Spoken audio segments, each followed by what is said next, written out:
Bienvenue sur votre podcast dédié à l'art et à ses métiers, La Pause d'Art. Anecdotes, passion, parcours inspirant d'artistes d'ici pour le monde et ceux du monde pour ici. À suivre donc La Pause d'Art.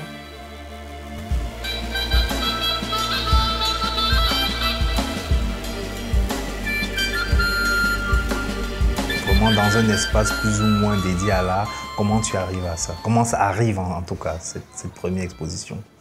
Ma première exposition arrive très vite. Je pense que quelques mois après la rencontre avec Didier Chauve et Marilyn, la princesse Marilyn, ils ont mis en place un espace avec une bibliothèque quelque part là-bas à Akwa, mais pas de salle d'exposition. Mais c'était déjà un lieu où les artistes se trouvaient régulièrement pour profiter de cette... Parce que Marilyn et Didier avaient vraiment une bibliothèque assez riche en livres, documents, magazines sur l'art. Donc on se retrouvait là-bas et la première action vraiment véritable que, après pas mal d'autres faits posés dans la ville, ça a été une exposition collective organisée en partenariat avec le Centre culturel français à l'époque. Ça s'est passé en 1995, qui réunissait vraiment la crème des artistes de ce moment-là, de Douala, de Yaoundé. Et j'étais vraiment très heureux de faire partie de ces artistes. Et c'était un événement qui devait commencer par un atelier dirigé par un artiste, un sculpteur alsacien de renom qui avait fait le déplacement pour encadrer cet atelier sous le thème de la chaise. Parce que c'est un artiste qui travaille vraiment sur des chaises monumentales, des choses comme ça. Nous avons donc fait cette exposition qui a été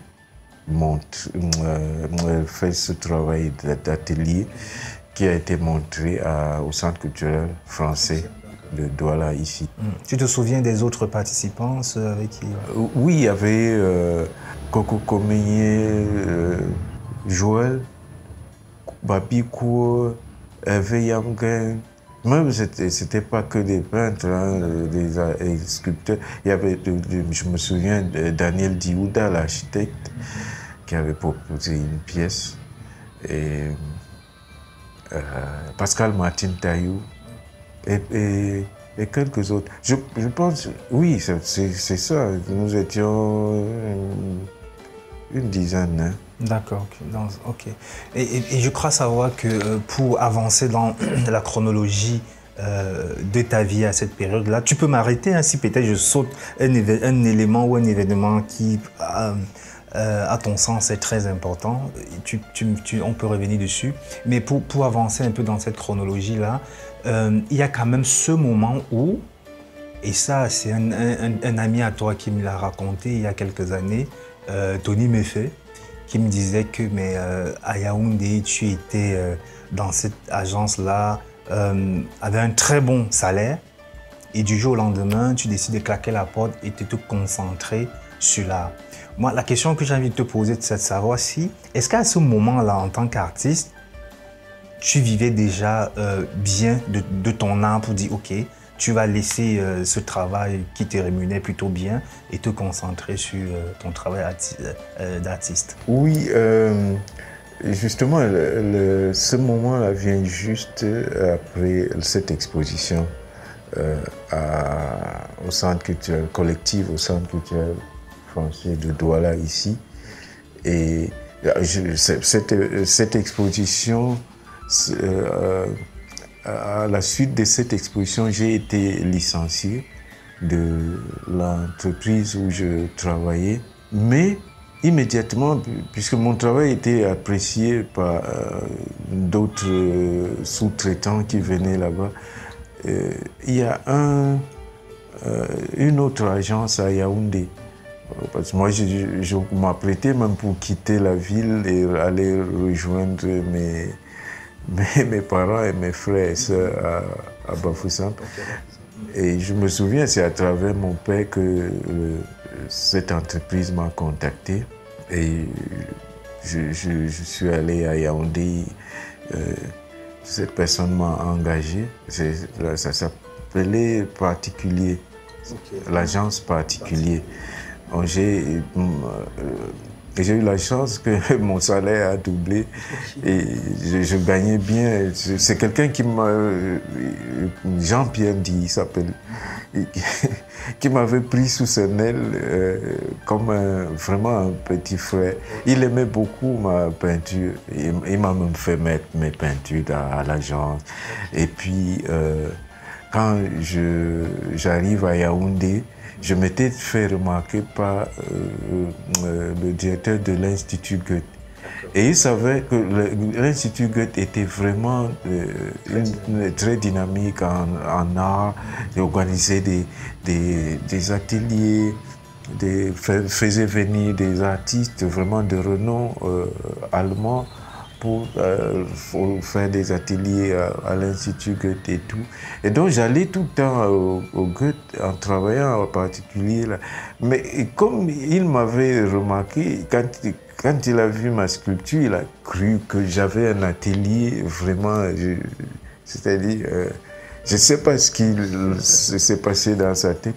Et donc chaque fois qu'il me voyait, il me disait, je viens voir ton atelier quand?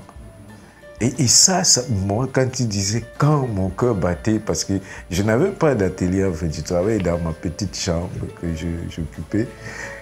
Et un jour, mon patron de Particulier, très sympa avec moi, je lui ai dit, parce que j'avais vu que le magasin était vaste au rez-de-chaussée de l'immeuble où l'agence se trouvait au premier étage, était vaste et ça ne servait jusqu'à mettre quelques matériels, des papiers d'imprimerie dans un coin comme ça.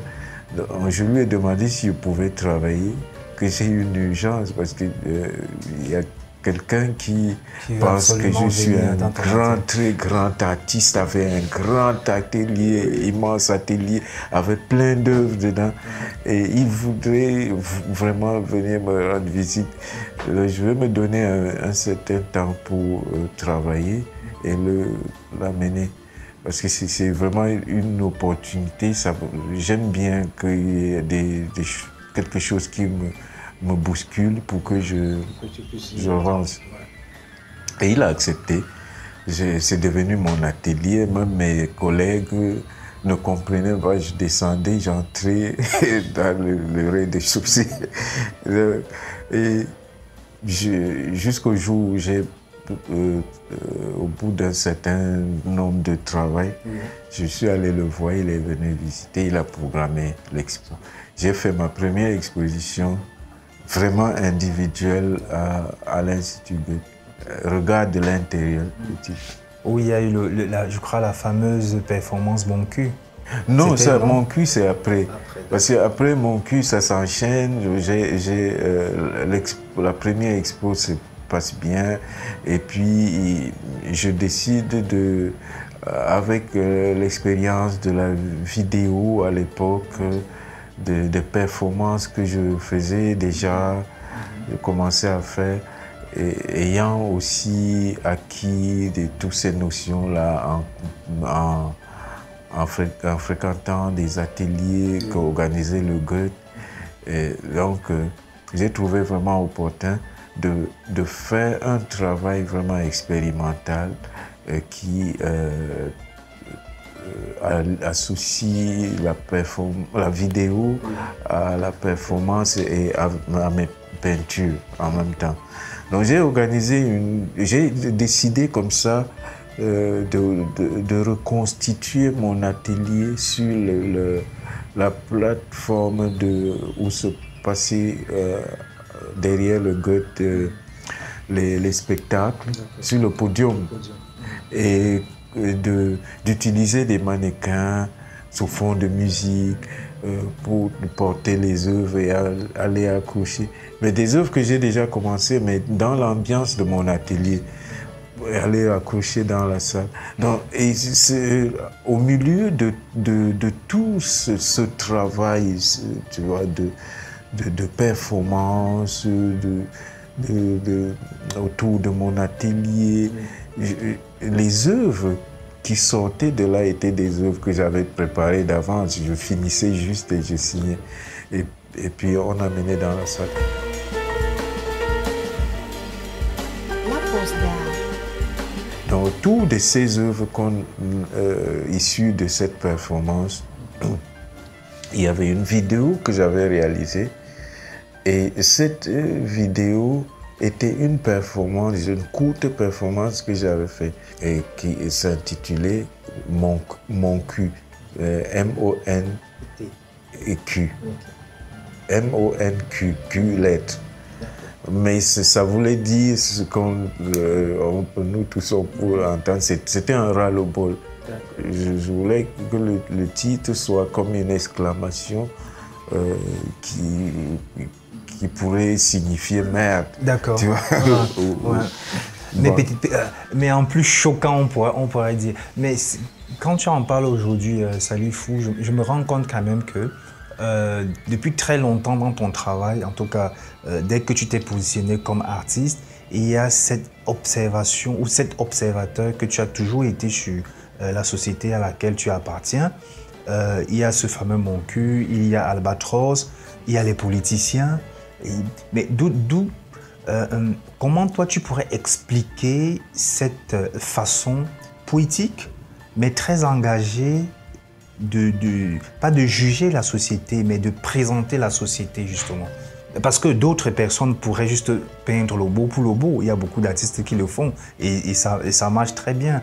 Mais pourquoi en plus, j'ai envie de dire, de prendre ce risque-là qui pourrait vous aliéner même la société dans laquelle, dans laquelle tu es aussi en tant qu'artiste? Moi, je pense qu'en évoluant comme ça, j'ai eu deux constats. C'est-à-dire, en rencontrant l'art occidental, j'ai vu Picasso, que Picasso traînait avec des poètes et qu'il travaillait beaucoup. C'était très intellectuel et très conceptuel en amont. Et quand j'ai vu l'art africain de ma région, je me suis rendu compte que la plupart des objets avaient pas seulement un sens esthétique, c'était beaucoup des objets voués à résoudre des problèmes sociaux, maladies, carences alimentaires, quand ça concerne vraiment tout. Et c'était des objets utilisés pendant des rites. C'est comme ça que je suis arrivé à la performance, par exemple. Je me suis dit, pour mieux faire comprendre ce que mon travail, il faut aussi que j'accompagne ça de mon corps et que pour que la pièce puisse être mieux comprise et que ça puisse avoir l'impact que l'œuvre doit avoir dans le sens esthétique et même dans le pouvoir qu'elle peut comporter de bienfaits. Donc il y a une recherche spirituelle quand même très poussée. Oui, très poussée. Parce que c'est ça, je pense que c'est à partir de là qu'on peut constater ma préoccupation pour la question sociale. C'est-à-dire, quand je fais mon cul, c'est un ras-le-bol par rapport à la misère, la pauvreté, qui est dû au laxisme de nos dirigeants qui ne font rien, qui détournent de l'argent et tout. Et pour moi, je me dis que si je reste uniquement à la peinture ou à fabriquer, faire des choses, ça ne suffit pas. Il faut qu'il y ait un rite autour qui accompagne ça. Et la preuve, quand je fais mon cul, je suis à poil. Je me dis que la plus grande façon de crier son mécontentement avec son corps, c'est de se mettre à poil, c'est de se mettre à nu. Et je pense que quelque part, j'ai réussi. J'ai eu ma soeur, c'était l'époque où vraiment la nudité était quelque chose de très... Il y avait tabou depuis la pudeur et tout. Et c'est quand, le jour même où je devais faire cette performance et présenter cette vidéo, mon cul, là, que j'ai pensé que ma seule sœur qui était à Yaoundé, allait venir voir l'expo. Et ça m'a vraiment bouleversé. Je me suis dit, mais quelle sera sa réaction? Quelle sera sa réaction? Parce que, bon, c'est vrai que j'avais caché mon sexe, mais j'avais dissimulé tout dans une toile à la couleur de ma peau. Ce qui fait que s'il ne me prêtait pas attention, on aurait pu croire que j'étais complètement à poil. Et bon, ce soir-là, ça a choqué beaucoup de gens, mais contrairement à ce que je pensais, ma sœur a compris qu'elle a mis ça dans le rythme. Tu sais, quand on dit c'est de l'art. On pardonne beaucoup de choses aux artistes. mais toi, spirituellement, c'est parce que tu viens d'une région très croyante musulmane et toi-même tu es musulman. Mais comment toi-même tu arrives des fois à dealer avec cette pulsion créative que tu peux avoir, c'est-à-dire être dans du nu, proposer des choses qui peut-être peuvent aller à l'encontre de la religion pour certains. Comment toi, personnellement, et aussi le rapport avec la famille, comment tu arrives à gérer cela, Salifou? Bon, c'est dur. Quand je parlais, par exemple, de cette vidéo, c'est une vidéo que je n'ai jamais montrée à mes parents. Je n'oserais pas prendre l'initiative comme ça. Ma mère n'a jamais vu, ni mon papa, parce que c'était... Peut-être aujourd'hui, il faut avoir été de cette époque pour comprendre que les mœurs sont changées. Les mœurs sont changées. Si les gens qui font aujourd'hui de la performance en utilisant leur nudité pour essayer d'exprimer que des choses, véhiculer les messages, je pense pas que ça pourrait avoir autant d'impact qu'à cette époque-là. Parce que j'ai réussi quand même à frapper mon coup, quoi, quand j'ai fait cette performance-là, parce que je finis, il n'y a pas de paroles, il n'y a pas de... il y a juste une musique instrumentale qui passe, mais j'ai pas besoin de dire aux gens pour qu'ils comprennent que c'est une colère, que ce que j'exprime là avec mon corps et dans l'état et dans la manière dont je le fais. Je prends la peinture avec la pale, je mets sur la palette, j'applique sur mes fesses, je prends une toile vierge, je m'assois dessus avec tout complètement nu. Et c'est une scène que quand on voit, et il suffit d'ajouter une certaine finesse dans la manière dont ton corps bouge dans l'espace et comment tu gères ton corps, avec l'espace, pour que les gens comprennent que c'est quelqu'un qui est en colère. Et la nudité aussi y est pour beaucoup. Le fait que tu montes ton corps comme ça, et de cette manière, bon, ça a eu cet impact à cette période-là que aujourd'hui, si je refais, ça va paraître banal. Oui, tout à fait, c'est vrai. ça paraîtrait vraiment banal. Ça paraîtrait banal. Je voudrais peut-être qu'on parle un peu de cette capacité à expérimenter qui est la tienne, parce que tu as expérimenté tellement de médiums, de certains que tu as gardés jusqu'à aujourd'hui.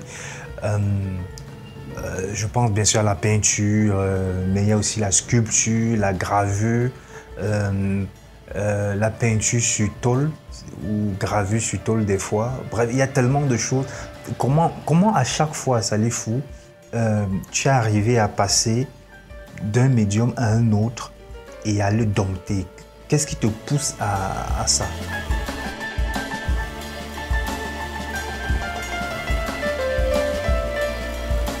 La pose d'art. Moi, je suis quelqu'un de tactile, de manuel. J'aime toucher aux objets et comprendre, sentir les objets. Et pour moi, aller au-delà de l'expression vraiment terre à terre, de l'art, que ce soit en peinture, en dessin, toute forme de peinture, c'est quelque chose auquel j'aspire. J'aime m'exprimer avec des matériaux différents. Parce que je suis convaincu que un tableau comme ça, fait avec de l'acrylique, ne peut pas avoir le même impact visuel et transmettre le même message qu'un tableau, par exemple, travaillé sur un support métallique ou bien sur le contreplaqué ou bien sur le carton et ainsi de suite. C'est pour ça que la raison pour laquelle, par exemple, il y a des sujets que j'aime traiter en peinture et des sujets que j'aime plutôt traiter en peinture sur toile, sur des supports peut-être en bois ou en tôle, parce que le message que je développe sur chaque va être différent. Donc le médium peut être aussi vraiment le support du discours. Du discours, ça? voilà. Okay, d'accord. Ça peut être aussi le support. C'est comme par exemple, quand j'ai commencé à intégrer la tôle dans mon travail de peinture, c'était vraiment de manière hasardeuse comme ça. Parce que je collais beaucoup les papiers usagés qui traînent dans la boue, qui se teintent de cette couleur ocre, terre. Et ça me plaisait beaucoup. Je collais beaucoup avec des cartons ondulés qui se sont détachés comme ça sous l'effet de la pluie et ont traîné dans la boue. Donc je ramassais tout ça et un jour je suis tombé sur un bout de tôle calcinée. Et je l'ai découpé, j'ai commencé à mettre comme ça au même titre que je collais les papiers. Et ensuite, j'ai eu envie d'utiliser uniquement la tôle. Et l'envie est arrivée au moment où j'ai commencé à m'intéresser à l'architecture, la ville. Et surtout, quand j'arrivais, surtout la période où j'ai quitté Douala pour aller à Yaoundé, j'avais remarqué qu'il y avait une profusion de publicité et de panneaux qu'on mettait dans les carrefours comme ça et qui parfois gênaient la vue. C'est-à-dire le paysage, quand tu arrivais par exemple du boulevard Amadou Aïjoula, tu arrives à Semaïtu, comme ça, tu vois tout le ciel bleu avec la verdure qu'on voyait de part et d'autre comme ça a disparu du fait des grands panneaux, tu vois, qui parfois même occupent les passages piétons, tu vois, des choses comme ça, vraiment un vrai désordre.